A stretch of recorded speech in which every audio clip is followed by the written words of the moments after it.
Thank you so much for joining me, everybody. I'm Jonathan Mills Patrick. This is my second series in this topic, and today we're talking about how to meet investors. And the very first thing that I want to ask you, if you are a startup and you're asking yourself how to meet investors, is who do you know? It's actually one of my most favorite questions. Those of you who have followed me in the past know my belief in networking, and we'll talk about that here in future sessions. But one of my favorite questions to ask people is who do you know? Whether it's asking them who do you know that's an executive that I should meet, or asking people that you know in your own network, who do you know that is an investor in startups? Now, this is the most common question that I answer on Quora.com. Everyone constantly is asking me to give them an answer to how do they meet investors. And what I typically answer is that, well, you're discounting your own network. You're just assuming that you don't know any angel investors in the first place.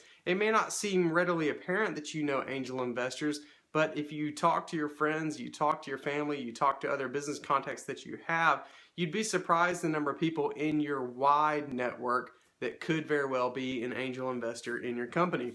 So it's important to talk to folks and ask them, who do you know? Now, of course, the first place I always suggest that startups look for capital is in the mirror with themselves, but also with the friends and family round. In the timeline of how raising capital for startups works, usually you start with what's called the FF&F round. This is family, friends, and founders.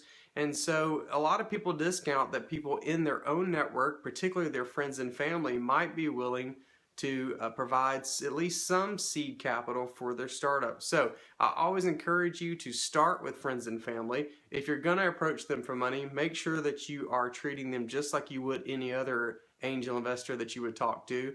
Don't treat them like your friends and family and expect that they should invest in you. Treat them like you would anyone else. Do a proper presentation and pitch, a proper ask, and have all the proper legal documents in place. But if you're going to talk to those folks and they're not interested in helping you, and let's not pretend that every family out there has thousands upon thousands of dollars to invest in a startup. Even some founders don't have $2,000, $5,000, $10,000, $20,000 to invest in their own idea.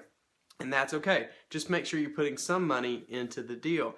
But if your friends and your family don't work out, just ask them, who do you know that you think is a successful professional that might be interested in investing in an idea like this? That question will take you a long way, and they may lead you to someone. You might talk to that potential angel investor and they might pass. That's okay. Just ask them the same question. Who do you know that might invest in an opportunity like this? It's a powerful question. It's one I think you should add to your repertoire, whether you're starting a startup and looking for investors, maybe you're in sales, maybe you're just in networking in general. Who do you know has taken me a long, long way. So if you're a startup, the very first place to meet investors is within your own network. Don't discount it. Don't think that there's no way you know angel investors or that people close to you don't know those type folks. Make sure you're asking, who do they know? Who could they lead you to? You just never know where it may come from, and you'd hate to miss up on that opportunity.